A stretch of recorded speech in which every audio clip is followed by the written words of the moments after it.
కానీ కూటమి ప్రభుత్వానికి ఉన్న నాయకులకు ఉన్న గొప్పతనం ఏంటో చెప్పమంటారా?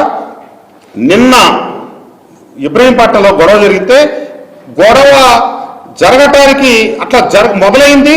నాకు హోంమంత్రి గారు ఫోన్ చేశారు, ఎమ్మెల్యే గారు ఏం జరుగుతుంది అక్కడ, ఏం మీరు జరగడానికి లేదు, ఏమంటే అర్జెంట్ కంట్రోల్ చేయండి, అంతా ప్రశాంతంగా ఉండాలని చెప్పి వారు ఎమ్మటే ఫోన్ చేశారు.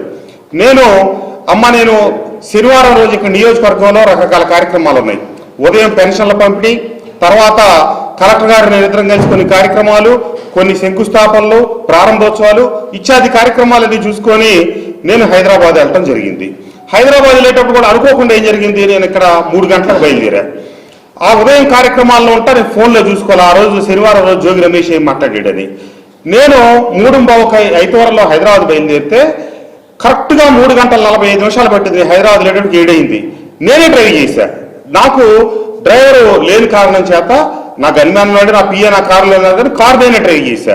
7ంటికి హైదరాబాద్ వెళ్ళిన దాకా నేను ఫోన్ చూసుకోవడం నాకు వీలు కాల. సరే వెళ్ళిన తర్వాత ఫోన్ చూస్తే అప్పుడు ఈ జోగి రమేష్ మాట్లాడిన అసభ్యకరమైనటువంటి మాటలు నా దృష్టికి వచ్చినాయి. తర్వాత మా నాయకులతో మాట్లాడితే అవునవును సార్, అక్కడ అంబటి రాంబాబు గారు మాట్లాడింది కాకుండా ఇక్కడ ఈయన కూడా చాలా అసహ్యంగా మాట్లాడండి, రేపు ఉదయం మేము ఇబ్రహీంపట్నం రింగులో ధర్నా చేస్తామని చెప్పారు. సరే అంతవరకు చేయండి అని చెప్పాం.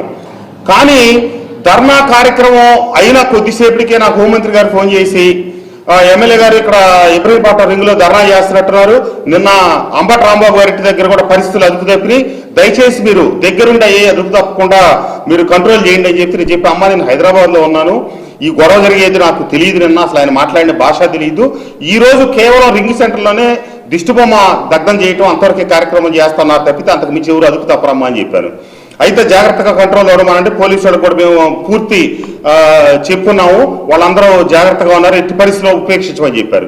ఆమె పెట్టేసిన 5 నిమిషాలకే కమిషనర్ గారు చెప్పారు, మీ నాయకులందరికీ ఫోన్ చేసి మీరు వాళ్ళ జాగ్రత్తగా ఉండమనంటే ఏ రకమైనటువంటి అరాచక కార్యక్రమాలకు పాల్పడొద్దని చెప్పండి అని చెప్తే నేను ఎమ్మటే మా నాయకులకు చెప్పాను. మా వాళ్ళందరూ, మా స్త్రీలు, మా వాళ్ళందరూ అక్కడే ఉన్నారు.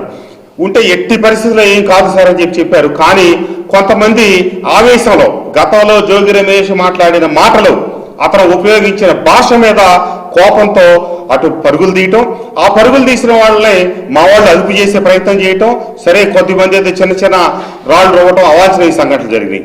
దాని తర్వాత ముఖ్యమంత్రి గారి దగ్గర నుంచి నాకు ఫోన్ చేశారు, ఈ రకమైన చర్యలను ఎట్టి పరిస్థితుల్లో ఉపేక్షించాం, ఎట్టి పరిస్థితుల్లో జరగలేవద్దు, మీరు నాయకులకి కార్యకర్తలకు చెప్పండి అని చెప్పి గట్టిగా పైనుంచి మాతో మాట్లాడారు.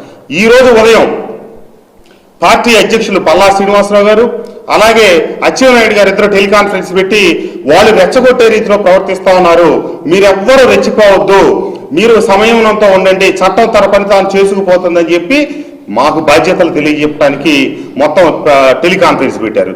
నేను ఇప్పుడు వస్తా ఉంటే దారిలో పక్కన పశ్చిమ నియోజకవర్గ సుజనా చౌదరి గారు బీజేపీ ఎమ్మెల్యే గారు ఫోన్ చేసి, కృష్ణప్రసాద్ గారు ఏం జరిగిందంటే ఇట్లా జరిగింది సార్, మొన్న అతను ఇష్టం చెట్టు మాట్లాడాడు, సమయంలో కోల్పోయారంటే అతను ఏదైనా మాట్లాడతాడండి, రాష్ట్ర ప్రజలందరికీ తెలుసు, కానీ మన కార్యకర్తలు నాయకులు ఎవరో సమయంలో కోల్పోకూడదు చూడండి, ఎట్టి పరిస్థితుల్లో ఈ రకమైనటువంటి అవాంఛనీయ సంఘటనలో మరొకసారి జరగకుండా జాగ్రత్తలు తీసుకోండి అని చెప్పి చెప్పడం జరిగింది. ఇది